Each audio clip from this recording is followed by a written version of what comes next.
እርሶ በጣም ብሔርተኛ ኖት፣ በጣም ብሔርተኛ ኖት። ልንገሩት ያንን ጌታ ያውቃል። ያንን ጌታ ያውቃል። አብይን የሚጠሩት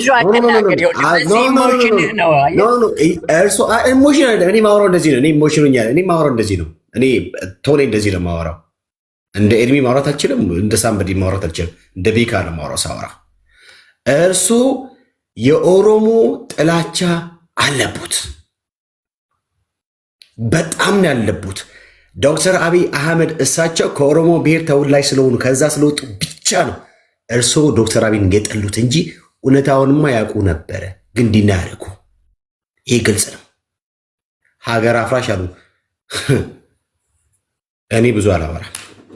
ከእርስዎ አካባቢ ሲሆኑ ግን እንደዚህ ሲናገሩ ችግር የለባቸው። ለምሳሌ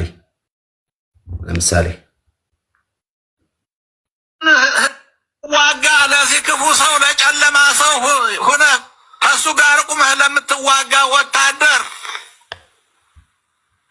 ቃሌ እንቅፋት ገደል ይሁንብህ። እጅ ተዘርግቶ እንዳትተኩስ አይምሮህ እንዳይሰራ ያድርግህ እግዚአብሔር። ይልቁንም ክርስቲያኖቹ ክርስቲያንን ሂደው እንዴት ይወጋሉ? አማራ ለአማራ ሚሊሻ የምትባል የኃይል ጠባቂ የተባልክ ስማቸውም ጠፋኝ። ምንድን ነው ስሙ?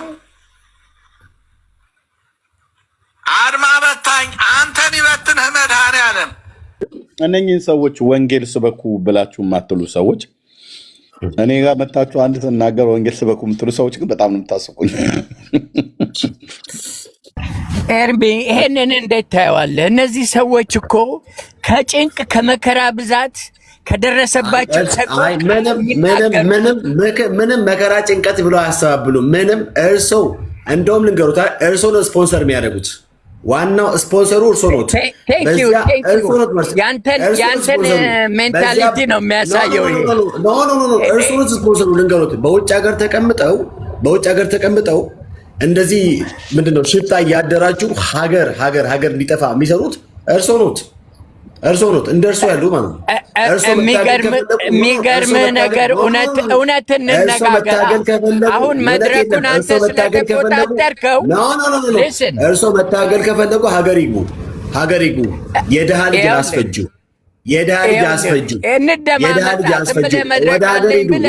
አንተ ብቻ ተናግረህ ምን ዋጋ አለው? እኔ አልሰሙትም።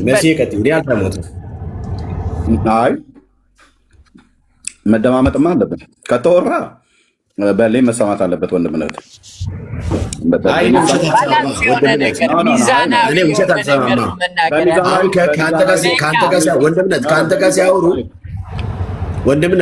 ከአንተ ጋር ሲያወሩ ዝም ብለው ነው አርቲቡርት ያወሩ እንጂ ማስረጃ አምጥቶ አላሳየውም። ለአንተ ለምሳሌ ማስረጃ አሳይቷል። ለአንተ ሲያወሩ ቤካ አትናደድ፣ ረጋ ብለህ እኔ እንደዚህ ነኝ ሳወራ ማወራው እንደዚህ ነው። አልተናደድኩኝም።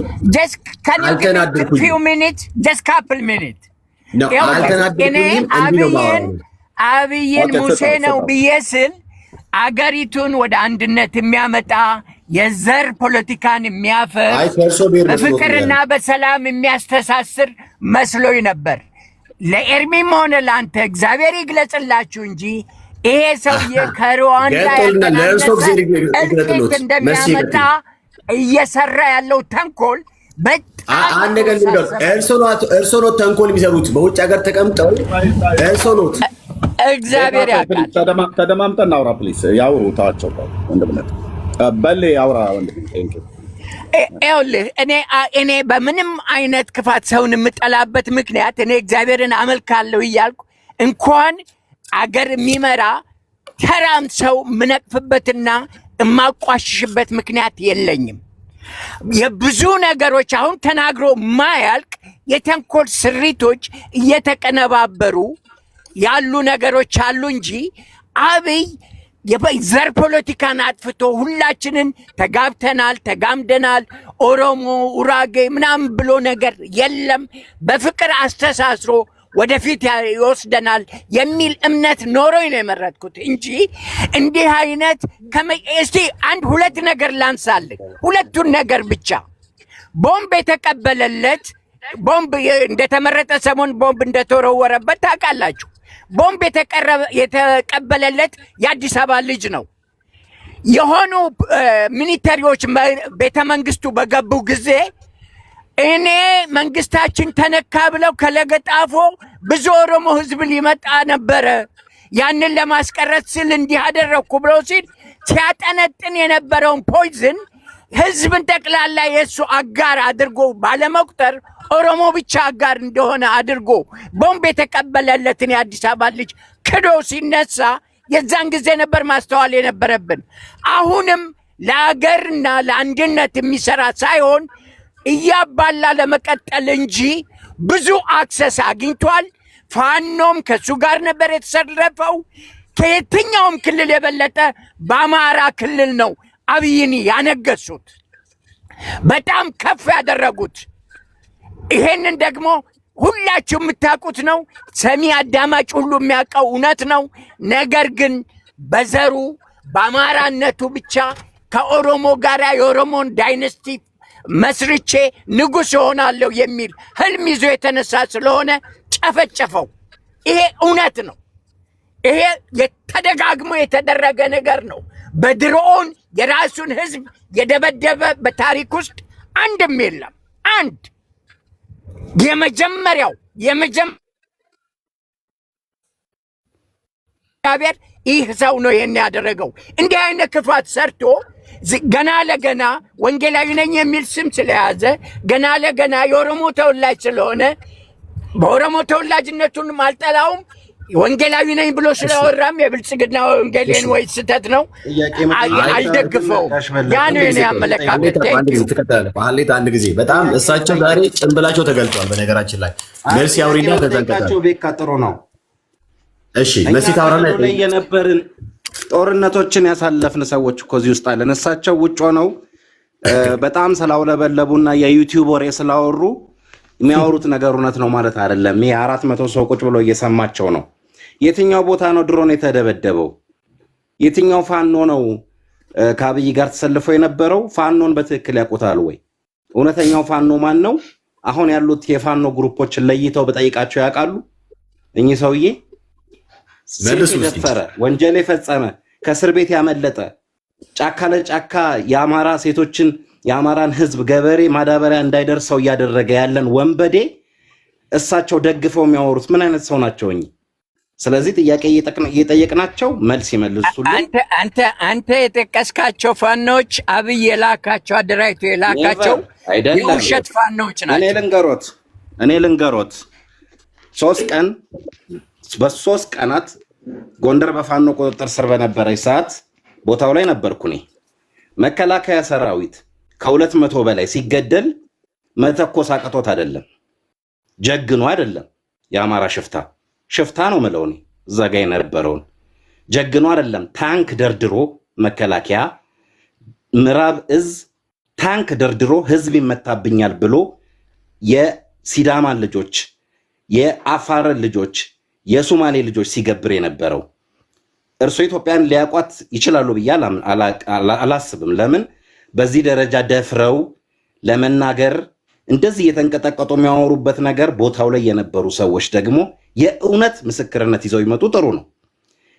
ወንፊት ተራራ ላይ ሀሌታ ሰማሁ። ይኸውልህ አንድ ጊዜ አንድ ነገር ልንገርህ። እኔ ለሀገር አንድነትና ለዳር ድንበሯ መከበር ደሜን ያፈሰ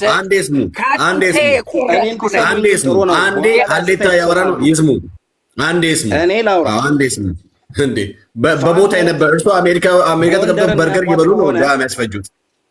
ጎንደርን የሚያውቋት ከሆነ ጎሃ ሆቴል የሚባል አለ፣ ከፍታ ስፍራ የሚያውቁት ሰዎች ያውቃሉ። እዛ ላይ መሳፍንት የሚባለው ፋኖ የእሱ ልጅ ሞርተር ጠምዶ ወደ ህዝብ ሲተኩስ መከላከያ ከስር ሆኖ ይገደል ነበር በሞርተር። በጣም የሚያሳዝነው 3 ቀን ከተማዋ ከተያዘች በኋላ ብዙ መከላከያ ዩኒቨርሲቲው ዙሪያ ካለቀ በኋላ የመጨረሻ ውሳኔ ተወስኖ 1 ታንክ ነው የወጣው። 1 ታንክ ተንደርድሮ ከመከላከያ ግቢ ወጣ። ያ ታንክ ገና በ18 ቀበሌ ተሻግሮ ሲሄድ አንድ ፋኖ ከተማ ውስጥ አልነበረም። ጫካውን ይዞ ነው ያመለጠው። በነገራችን ላይ መከላከያ ኮንቬንሽናል ጦርነት የኢትዮጵያ መከላከያ ሰራዊት ነው እንጂ የብሔር ሰራዊት አይደለም። ያለቁትም በትግራዩም ጦርነት አማራ ክልል ላይ በተካሄዱት ጦርነቶች በሙሉ በርካታ የኦሮሞ ልጆች ለምን እኔ ሕክምና ባለሙያ ነኝ። ይሄው ጋውኔ ብዙ ሰዎች ያቁኛል። ምናወራው ነገር እውነት ስለሆነ ነው። ማንም ከስር የፈለገው ሊጽፍ ይችላል፣ የፈለገው ሊናገር ይችላል። በርካታ አስከሬኖችን አንስተናል። በርካታ የሕክምና አገልግሎት ሰጥተናል። በዛ ጊዜ ሲወድቁ የነበሩት የወላይታ ልጆች፣ የሲዳማ ልጆች እዛ ምድር ላይ ሲያልቁ የነበረው የእውነት የተጨፈጨፈው የእርሶ እንደሚሉት የታጠቀው የፋኖ ግሩፕ ብቻ ነው? በርካታ ከእናት ጉያ የሄደ የሀገሬን ዳር ድንበር አስከብራለሁ ያለ አልተኩስም ህዝቤ ላይ ብሎ መከላከያ የራሱ ዲስፕሊን አለው። አዛዦቹ የመስመር አዛዦቹ ተኩስ ካላሉት አይተኩስም። እያለፈ ሲሄድ በጥይት የተመታ ይወድቅ ነበረ። ለምንድን ነው ይሄኛውን በኩልነት በሀገሪቱ ላይ ሀገር ሰላም ለማስከበር አማራ እንደ አማራ እንዲቀጥል፣ ማዳበሪያ እንዲደርስ፣ የጤና አገልግሎት እንዲዳረስ፣ መንግስት እንደ መንግስት እንዲቀጥል ይለፋ የነበረውን መከላከያ ሲጨፈጭፉት ድሮን ስላልታጠቀ ነው ጎንደር ያልተመታው። ድሮን ስለሌለ ነው ባህር ዳር ያ ሁሉ ቀበሌ 16 ቴሌቪዥን ጣቢያው እስኪያዝ ድረስ ቦታው ላይ ነበርን። እስኪያዝ ድረስ ዝም ያለው መንግስት ድሮን ወደቀባቸው የሚባልባቸውን ቦታዎች እያነሳን መነጋገር እንችላለን። ዲቴይል እናውራ። ቶፒኩ ስላልሆነ ነው አንዳንዱን ነገር ምናልፈው ምንዘለው እየሰማ እንዳልሰማ ምናልፈው። በቶፒኩ ግን ካወራን ከ50 ከ60 ጊዜ በላይ ድሮን የወደቀባቸው ቦታዎች አስጨርሶኝ ድሮን የወደቀባቸው ቦታዎች ወይም የተተኮሰባቸው ቦታዎች ዳስ ጥለው መንግስትንና መዋቅርን የሚያፈርሱባቸው ቦታዎች ተጠንተው ሽፍታዎች ያሉበት ቦታ ላይ ሊመታ ሲል ዘለው ቤተክርስቲያን ይገባሉ። ይሄን ለምን አይገስጹም? አዘዞ እኮ ተክለ ሃይማኖት ቤተክርስቲያን ነው ዘሎ ፋኖች የገቡት። ብዙ እንድንናገር ነው የሚያደርጉንና ክልሉን ይቅር ይበልህ ወንድሜ። ግማሽ እውነት ነው የተናገርከው፣ ግማሽ እውነት ነው የተናገርከው። ይኸውልህ ተመልከት፣ ልንገርህ በደንብ በሚዲያ ህዝብ ሁሉ እርሶ ሲናገሩ እውነት፣ ሌላው ሲናገር እየማሉ ነው የሚናገሩት። ትልቅ ሰው ነው ትርሶ። ውሸት ነው በጣም ይዋሻሉ እሳቸው በጣም። እኛ እውነት እኔ ከልቤ ቤካ ከአንተማ ድጋፍ አልጠብቅም። ይኸውልህ ወንድሜ እኔ ለማለት የፈለኩት በአደባባይ የታየው ኦኬ ይሰማል። እኔ ማውራት ፈልጋለሁ። መጀመሪያ ማውራት የምፈልገው አንተ ከተከሰስክበት ክስ ነው፣ ዘረኛ ከተባልክበት ክስ ማለት ነው። ሲጀመር ያ ላይቭ ስትሪም የተደረገበት ለምንድን ነው ሲባል ያ ሰው እንደ ወንጌል አማኝን ስለሰደበ እንጂ ምንም ከዘር ጋር የተገናኘ ነገር አልነበረው። ገባ አይደል? ግን ፈስ ያለበት ዝላይ አይችልም እንደሚባለው ሰው ወደ ራሱ ነው የሚተረጉሙ። ተረዳኸኝ አይደል? ያ ነገር የተነሳንበት ወንጌል አማኞች በጠቅላላ ግብረ ሰዶማውያን ናቸው የሚል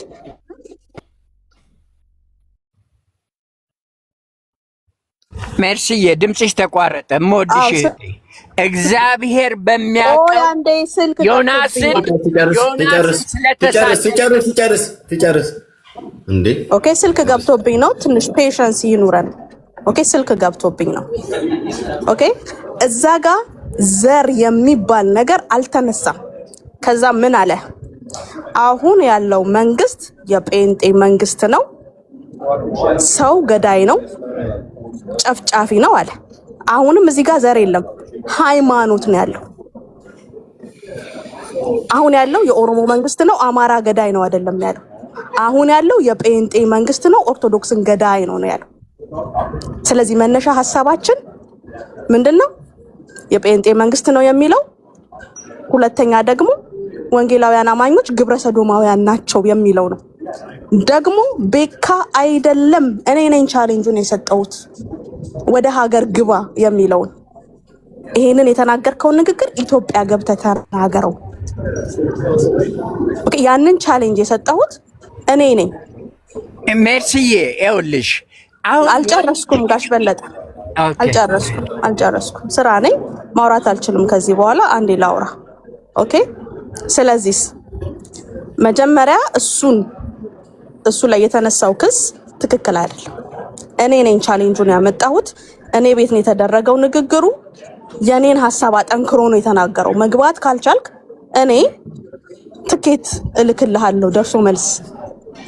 መሰረቱን እንየው። ወደ ራሳችን ኢንተርፕሬቴሽን የራሳችንን ኢንተርፕሬት አናደርገው። ስለዚህ ልጁ ላይ መጀመሪያ የተነሳበትና እሱ የእሱን ላይቭ መስማት እንደማይፈልጉ ምናምን ያደረጉት ንግግር ማንም አያስገድዶትም። እሱን አለመስማት መብቶት ነው። ኦኬ። እኔ የመጣሁት ኤርሚ ስላለ ነው ምናምን። ኖ ኤርሚ ማለት እኮ ወንድሙ ማለት ነው። ወንድሙ ማለት ኤርሚ ማለት ነው። እሱ ቤት ውስጥ ኤርሚን አሞጋግሶ እሱን አጥላልቶ የለም። ኤርሚን የሚጠላ የኛ ጠላት ነው። ኤርሚን የሚወድ የኛ ወዳጅ። እኛን ማለያየት አይቻልም። በነገራችን ላይ ሜርሲዬ ለማለያየት አልጨረስኩም። ይቅርታ ጋሽ በለጠ አልጨረስኩም። ኦኬ። እኔ ሜርሲ እንግዲህ በትክክለኛ ስሜ ሜላት እባላለሁ። የምታወቅ ሰው ነኝ። የት እንደተወለድኩ የት እንዳለው የምታወቅ ሰው ነኝ። በእናቴም በአባቴም የኦሮሞ ዘር የለብኝም። ነገር ግን የአማራ ብሔርተኞችን አልደግፍም። በእናቴ ጉራጌ በአባቴ ጎንደሬ ነኝ። አልደግፍም። ይናፍቃችኋል። አማራ ብቻ የምትገዛው ኢትዮጵያ ይናፍቃችኋል። የእናቴ አያቶች ናቸው፣ ቤተሰቦች ናቸው ያሳደጉኝ። አያቶቼ በጉራጌ ባህል ነው ያደግኩት።